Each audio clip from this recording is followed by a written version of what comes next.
Good morning, fourth class. This is second video of your chapter number 13 that is space, जिसमें हम space के बारे में पढ़ रहे थे. अपने सोलर सिस्टम के बारे में हम लोग पढ़ चुके हैं कि जो सोलर सिस्टम का सेंटर है बेटा वो सन है, और सोलर सिस्टम में हमारे पास ये 8 प्लैनेट्स हैं: mercury, Venus, earth, Mars, Jupiter, Saturn, Uranus and Neptune. ठीक है. और इसके अलावा कई सारे मेटेरॉइड्स और एस्ट्रॉइड्स ये हमारे सोलर सिस्टम में जो है वो घूमते रहते हैं. ठीक है. Now let's start with our part 2, that is dwarf planet. Dwarf planet क्या होता है? There are some celestial bodies that revolve around the sun.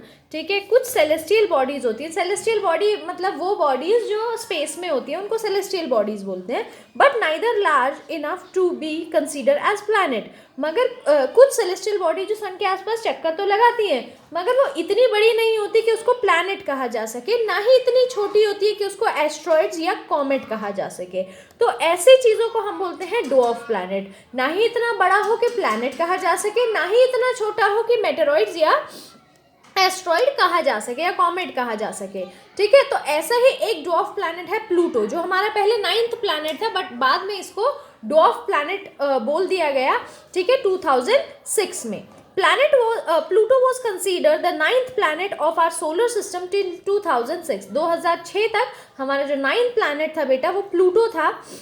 On 24th August 2006, the International Historical Union described a planet in new words, so Pluto was demoted. Now it is considered as dwarf planet. यानी 2006 में 24 अगस्त 2006 में जो IAU है उन्होंने describe किया कि planet क्या होता है कुछ नए शब्दों में, जिसके मतलब जो चीज़ें उन्होंने बताई कि एक प्लैनेट में ये चीज़ें होनी चाहिए, प्लूटो में उसमें से कुछ चीज़ें नहीं थी, तो उसको डिमोटेड कर दिया गया, यानी प्लैनेट से वो बन गया dwarf planet.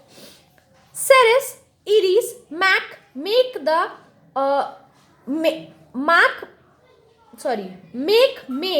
and Haumea are also some dwarf planet. यानी ये भी कुछ डॉर्फ प्लैनेट्स हैं. प्लूटो सिर्फ अकेला एक डॉर्फ प्लैनेट नहीं है. अब हम आते हैं सैटेलाइट्स पे. मैंने आपको बताया था सारे प्लैनेट्स की एक नेचुरल सैटेलाइट्स होती है जिसको हम क्या बोलते हैं? Moon. A celestial body that revolve around a planet are called satellite. यानी को एक celestial body जो हमारे planet के आसपास घूमती है बेटा उसको हम satellite बोलते हैं. Moon is the Earth's only natural satellite. और हमारे अर्थ की जो है वो क्या है? मून जो है एक लौती नेचुरल सैटेलाइट है. It is the 5th largest satellite in the solar system. और जितनी भी सैटेलाइट्स हैं उस पे 5th नंबर पे सबसे बड़ी सैटेलाइट ये है. It does not have its own light. और इसकी अपनी कोई भी लाइट नहीं होती, मगर ये चमकता कैसे है बेटा? रात में सूरज की रोशनी से चमकता है. Moon does not have any atmosphere. Moon के ऊपर कोई भी एटमॉस्फेयर नहीं है. The day on moon are very hot and the night are very cold. जहाँ पर भी एटमॉस्फेयर नहीं होता उसके दिन जो होते हैं बेटा वो बहुत ज़्यादा गर्म होते हैं और रातें बहुत ज़्यादा ठंडी होती है, जैसे कि हमने मर्करी में पढ़ा था, क्योंकि वो अपनी जो एटमॉस्फेयर जो है इसके आपके प्लैनेट के हीट को रोक कर रखता है, मगर अगर हीट ही नहीं रोक पाएगा तो बहुत जल्दी ठंडा और बहुत जल्दी गर्म रेगिस्तान की तरह हो जाता है planet. Moon seems to change its shape every night, that is called phases of moon. यानी मून आपने देखा होगा हर रात अलग अलग शेप्स में होता है, इन सभी शेप्स में होता है, और एक दिन ऐसा होता है जिस दिन मून दिखता ही नहीं है. तो ये सारी शेप्स मून की होती है जिसको हम फेजेस ऑफ मून कहते हैं. मून जिस तरीके से अपनी जो शेप है वो बदलता है उसको हम फेजेस ऑफ मून कहते हैं. These phases are known as new moon, waxing crescent, first quarter, waxing gibbous, full moon, waning gibbous, third quarter and waning crescent. ठीक है. ये सारे इन फेजेस को नाम दिए गए हैं. अभी आपको सिर्फ नाम बताया है. सब man made satellites are also revolve around the earth. अब ये तो हो गई हमारी नेचुरल सैटेलाइट जो मून है, मगर कुछ ऐसी सैटेलाइट्स भी है जो अर्थ में से साइंटिस्ट के द्वारा भेजी गई हैं, जो आपके अर्थ के आसपास रिवॉल्व करती हैं. वो कौन सी सैटेलाइट है बेटा? जिससे आपको अगर टेलीविजन देखने को मिल रहा है, आपकी डिश चल रही है, तो इन सब के लिए सैटेलाइट का इस्तेमाल होता है. उनको बोलते हैं आर्टिफिशियल सैटेलाइट्स. और मून जो हमने नहीं स्पेस में भेजा है वो होती है natural satellites. The satellites help us in communication, weather forecasting, broadcasting, security etcetera. अब ये सैटेलाइट्स इन सभी चीज़ों में बेटा हेल्प करती हैं, इसीलिए तो भेजी गई है। बात करने में, जैसे आप फोन से बात कर लेते हैं, इतनी दूर कैसे बात कर लेते हैं बिना वायर के वहां तक, तो वो सैटेलाइट्स के द्वारा वेदर फोरकास्ट, आपको कैसे पता चलता है कल बारिश होगी, कल धूप होगी, या एक हफ्ते का फोरकास्ट आपके फोन में आता है, तो किस तरीके से पता चलता है हमारा सैटेलाइट्स के द्वारा। ठीक है, ब्रॉडकास्ट यानी जो चीजें आप टीवी पर देखते हैं वो ब्रॉडकास्ट, और सिक्योरिटी, ठीक है, ये सब हमारा किससे चलता है बेटा, सैटेलाइट से चलता है। अब आते हैं comets and asteroids. These spherical celestial body made of ice and dust revolve around the sun, यानी कुछ celestial body है जो सॉरी किससे बनी है, आइस से और डस्ट से, इसको हम कॉमेट बोलते हैं। Sometimes they are tail like formation of dust and gases, और कभी कभी जिसको आप टूटता तारा बोलते हो, तो वो जो टेल लाइक स्ट्रक्चर होता है, टेल होता है यानी ऐसा दिखता है, कैसे दिखता है, ऐसा सर्कल और फिर पीछे, तो जो टेल लाइक स्ट्रक्चर होता है वो किसकी वजह से होता है बेटा, जो डस्ट और गैस उसके अंदर होती है उसकी वजह से होता है। एस्ट्रॉइड्स क्या होते हैं, asteroids are the chunk of massive rock, they are smaller than planet, यानी जो टूट टूट के रॉक्स गिरती रहते हैं, कभी तारा टूटा तो उसकी रॉक, कभी प्लैनेट कोई, कभी किसी में से कोई पार्ट अलग हो जाता है, तो वो सब उनको एस्ट्रॉइड्स बोलते हैं। और कॉमेट क्या होते हैं, गैस और आइस के गोले। These asteroids are found in asteroid belt, एक एस्ट्रॉइड बेल्ट होती है बेटा, ठीक है। यहाँ पर जब आप सोलर सिस्टम में देखेंगे, यहाँ पर आई थिंक आपको बना के नहीं दी हुई है, मार्स के बाद यहाँ पर एक बेल्ट आती है, ठीक है, यहाँ पर एक बेल्ट आती है जिसके अंदर कई सारे पत्थर पत्थर सी चीज़ें घूम रही होती हैं। जब आप कोई दूसरा सोलर सिस्टम देखेंगे तो उसमें आपको दिखेगा, ठीक है, अगर आप अपने फ़ोन में सर्च करके देखेंगे तो उसमें आपको दिखेगा। तो ये जो एस्ट्रॉइड बेल्ट कहा जाता है और इसके अंदर एस्ट्रॉइड्स होते हैं। In orbit around the sun between Mars and Jupiter, किसके बीच में होता है, ये मार्स और जुपिटर के बीच में होता है। अब हम पढ़ेंगे अपने प्लैनेट के बारे में, अर्थ के बारे में। The Earth is only known planet that support life. It has soil, air and water to support life. अर्थ जो है बेटा एक ओनली ऐसा प्लैनेट है, ओनली प्लैनेट है जिसके ऊपर हमने लाइफ पाई, मतलब जो लाइफ को सपोर्ट करता है, जो चीज़ों को जिंदा रहने में मदद करता है। इसके अंदर सॉइल भी है, इसके अंदर एयर भी है, इसके अंदर वाटर भी है, और ये तीनों चीज़ें हमारी किसको सपोर्ट करती हैं, लाइफ को। Earth atmosphere help to maintain temperature for living being to live on it, और अर्थ के ऊपर जो एटमॉस्फेयर है, अब वो क्या करता है, टेम्परेचर को मेंटेन करने में मदद करता है, जो ह्यूमन बॉडी या कोई भी लिविंग बॉडी को जिंदा रहने के लिए बहुत ज़्यादा ज़रूरी है। हम भी ठंड में, आपने देखा है ना, कहीं कहीं जगह बहुत ज़्यादा ठंड पड़ती है, लोग मरने लगते हैं। तो सोचो अगर एटमॉस्फेयर ही ना हो तो कितना ठंडा हो जाए, जैसे मरकरी पे -117 डिग्री सेल्सियस होता है माइनस में, क्योंकि उसके पास एटमॉस्फेयर नहीं होता। और अगर अर्थ पे होता तो क्या जिंदा रह पाता, कोई नहीं रह पाता। अब आपको इस स्ट्रक्चर ऑफ अर्थ दिया हुआ है, इसमें अंदर वाली जो येलो वाली है उसको बोलते हैं इनर कोर, जो ऑरेंज है उसको बोलते हैं आउटर कोर, जो ये रेडिश कलर की है उसको बोलते हैं मेंटल, और जो ऊपर की लेयर है इसको बोलते हैं क्रस्ट, जो ऊपर की लेयर है, जो मिट्टी वाली जिस पे हम चलते हैं। अब हम पढ़ेंगे स्ट्रक्चर ऑफ अर्थ, जो अभी पिक्चर के बारे में पढ़ा।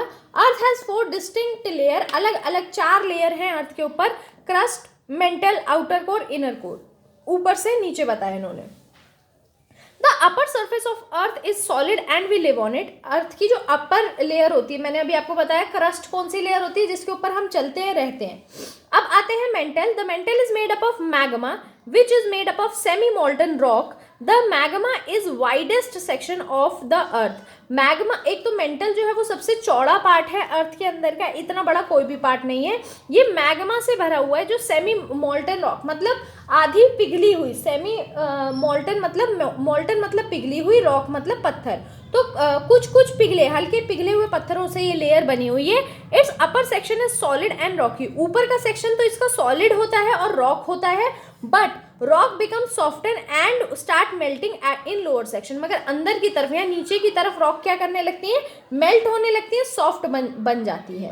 अब आते हैं आउटर कोर पे। This layer is liquid that surrounded the inner core, ये लिक्विड लेयर होती है, जो ऑरेंज है ये लिक्विड लेयर होती है, और ये इनर एयर के को सराउंड करती है, यानी इसके आसपास होती है। The inner layer it is solid and hottest part of the अर्थ, ये सबसे ज़्यादा सॉलिड होता है और हॉटेस्ट पार्ट, सबसे गर्म पार्ट होता है, और ये अर्थ के सेंटर में होता है।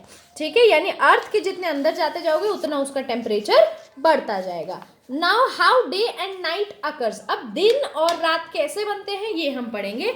All the planets revolve around the sun, these planets also rotate on the imaginary axis, सारे प्लैनेट्स आपको पता है अर्थ के सन के आसपास रिवॉल्व करते हैं, और सबकी एक इमेजिनरी एक्सिस है। जो आप ऐसे लाइन बनाते हो ना बेटा, पहले मर्करी की फिर वीनस की, वो एक्चुअल में है नहीं, उसके पाथ को हम इमेजिनरी लाइन, मतलब अपने आप से कि अगर इसका ये पैटर्न है तो इसके यहाँ पर ऐसी लाइन होगी, ठीक है, तो वो इमेजिनरी है, जो हम इमेजिन करें, असलियत में नहीं है, जो हम सिर्फ सोचे।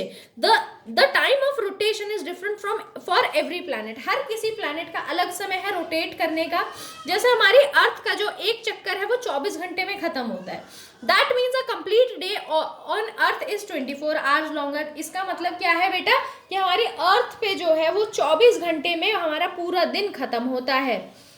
The earth always faces the sun from one side and other side remains in dark, हमेशा अर्थ की एक साइड जो है, यहाँ पर देख सकते हैं आप, एक साइड जो है वो सन की तरफ रहती है, यानी वहां पर रोशनी रहती है, और दूसरी साइड अंधेरे में रहती है, ठीक है, वहां पर डार्क रहता है। As the earth rotates the side changes and the other side of the earth face the sun, now the first side get darker, यानी जब ये रोटेट करती है तो ये वाली साइड लाइट में हो जाती है, फिर डार्क हो जाती है, फिर ये और जब रोटेट करती है तो ये वाली डार्क हो जाती है, ये लाइट हो जाती है, तो इसीलिए डे नाइट ऐसे होता है। ठीक है, और इसी से हमारे जहाँ पर लाइट है वहाँ पर डे होता है, और जहाँ पर डार्क है वहाँ पर नाइट होता है। ठीक है, हाउ डू द सीजन अकर, अब सीजन्स कैसे होते हैं अर्थ के ऊपर, आपको पता है सीजन्स आते हैं, समर, विंटर, स्प्रिंग, तो ये सीजन्स कैसे आते हैं। The earth is tilted on its imaginary axis, earth जो है बेटा वो सीधी नहीं है, वो टेढ़ी है, ये आप देख रहे हो, अर्थ टेढ़ी है अपने एक्सिस पे। It rotates in leaning position, और ये ऐसे हल्की सी लेटी हुई पोजीशन में रोटेट करती है। इट नेवर गेट्स स्ट्रेट, और ये कभी भी सीधी नहीं होती। As we know the earth revolve around the sun, जैसा कि हमें पता है अर्थ जो है वो सन के आसपास रिवॉल्व करती है। As the earth revolve in tilted position, the tilt cause one hemisphere to get comparatively closer to the earth and reaches the direct sunlight resulting in summer, तो जब वो ऐसे बेटा लेटी हुई है तो जब वो रिवॉल्व करेगी तो एक साइड जो है सन की तरफ ज्यादा झुका होगा, यानी वहां पर गर्मी ज्यादा होगी, और दूसरा जो ये है इसका ये वाला पार्ट, तो यहाँ पर ये सन से थोड़ा दूर होगा, तो यानी यहाँ गर्मी कम होगी, तो जहाँ गर्मी ज्यादा है वहां समर हो गई। while the other hemisphere which is comparatively far from the sun reaches the slanting rays, अब जो अर्थ से दूर है उस पर टेढ़ी रेज पड़ रही है, टेढ़ी रेज पड़ रही है। कैसी रेज पड़ रही है बेटा, टेढ़ी रेज पड़ रही है, और जो ये इसकी तरफ है जहां झुका हुआ है उस पर सीधी रेज पड़ रही है, तो जहां सीधी रेज पड़ रही है वहां पर समर हो गया, और जो है लेटी हुई रेज है तो ये कम हीट वाला एरिया हो गया, यानी विंटर हो गया।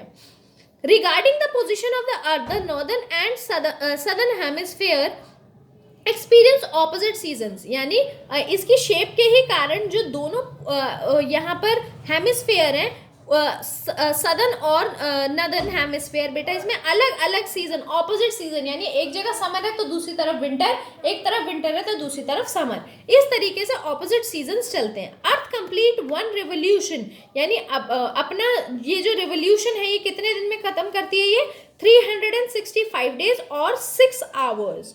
We call it one solar year, और इसको हम एक सोलर ईयर बोलते हैं, जो हमारा एक साल होता है वो एक सोलर ईयर। ठीक है, रिवोल्यूशन रोटेशन ऐसे, रिवोल्यूशन ऐसे, ठीक है, तो 365 डेज। ओके बेटा, इसी के साथ हमारा जो चैप्टर है यहीं पर फिनिश होता है।